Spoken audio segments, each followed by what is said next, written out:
হে ঠাকুর, হে কি হয়ে গেল! কমলা ছিলে দিতে দিতে এ কি কাণ্ড! তো হাই এভরিওয়ান, কেমন আছো? আশা করি সবাই ভালো আছো, আমিও ভালো আছি।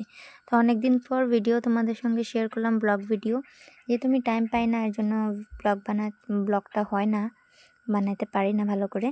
তো এখন ভাবছি ডেইলি একটু একটু করে ব্লগ দেওয়ার চেষ্টা করব। তো দেখো আমার ছেলে দুষ্টুমি। তো দেখো কমলাটা ওকে স্কুল থেকে আসার পরে কমলাটা ছিলে দিচ্ছি, খাবে বলছিল।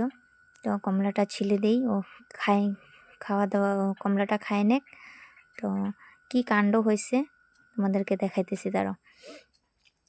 আর সবাই কেমন আছো একটু বলবা, অনেকদিন পর ভিডিও ব্লগ বানাইতেছি তো মিস্টেক হতেই পারে। দোকানে গেছিলাম, কমলা ছিলে গিয়েছিলে, দেখো ম্যাগি আনছি, গরম মশলা আনছি, আরও আলু নিয়ে এসি, যেহেতু ঘরে আলু শেষ, আলু নিয়ে এসি। আর কাণ্ডটা হয়েছে কি দেখো, কমলা ছিল আর দোকানে যায় আস্তে আস্তে আমার ভাতটা অনেকটাই জল শুকায়, মানে নিচে লাগিয়ে গেছে, পুরাটা পুড়ে নাই, নিচে লাগিয়ে গেছে। তো আলুটা কাইটে নিয়েছি ফটাফট, আলুটা কাইটে। তো আজকে সোমবার যেহেতু, তো সোমবারে তো নিরামিষ খাই আমি, আমাদের ওর পাপা আমরা সবাই নিরামিষই খাই। তো নিরামিষ খাওয়ার জন্য দেখো আলুটা কাইটে নিয়েছি, আলু সোয়াবিন দিয়ে একটা তরকারি করব, মাখা মাখা, আরও বেগুন ভাজা করবো, আর কিছু করব না, বেশি কিছু করব না আজকে। আলু সোয়াবিনের তরকারি। তো সোয়াবিন প্যাকেটটা আনছিলাম, তোমাদেরকে দেখাতে ভুলেই গেছি। তো দেখো সোয়াবিন, এক প্যাকেট সোয়াবিনে কিচ্ছু থাকে না জানো, একটু সোয়াবিন থাকে। আমার তো 2 প্যাকেট না হলে হয়ই না, যেহেতু পুচকাটা একটু সোয়াবিন খেতে ভালো পায়। তো সোয়াবিনটা ছিঁড়ে এই যে দেখো গরম জল বসাইছি ওইখানে, গরম জলটা হইতেই আসে না, অনেক দেরিতে হচ্ছে। তারপর দেখো গরম জলটা হয়েছে। তো গরম জল সোয়াবিনে দিলে কি হয়, সোয়াবিনটা অনেকটা নরম হয়, ভালো লাগে খাইতে।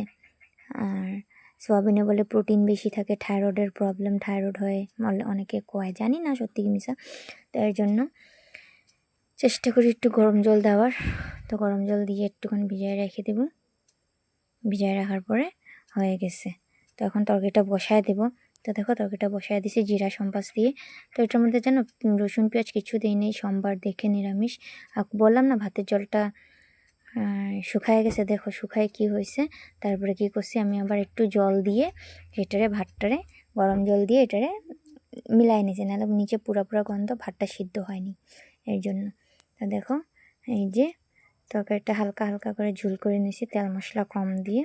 আর এই যে সয়াবিন তরকারি, বেগুন ভাজা, ভাত। আর আমার যেন মরিচ না হলে ভাত খেতে পারি না, তাইলে বিগ জলে একটা আচার নিয়ে নিছি। আর দেখো সন্ধ্যার সময় আমার ছেলেরে ম্যাগি বানায় দিছি, ম্যাগি খাবে বলছিল, তো ম্যাগি বানায় দিছি। তো দেখো ও কীভাবে বসে রয়েছে ওইখানে, কি আদর লাগে না দেখতে ম্যাগি খাওয়ার জন্য। ম্যাগি খায়ে এখন একা একা খেতে পারে না ভালো করে, তো আমি খাইয়ে দেবো এখন। ম্যাগিটা খাওয়ানোর পর পড়তে বসবে, দেখো পড়তে বসতেছে, জি আস্তে আস্তে পড়ে ও, জানো না, নতুন নতুন স্কুল দিছি তো এর জন্য। স্কুল মানে কি, অঙ্গনবাড়ি।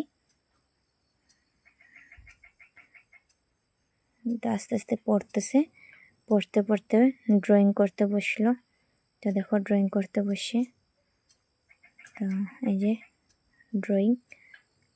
ড্রয়িং হওয়ার পর এখন এতটুকুই ব্লগটা। তো বাই বাই, সবাই ভালো থাকো, নেক্সট ব্লগে আবার দেখা হবে, বাই বাই।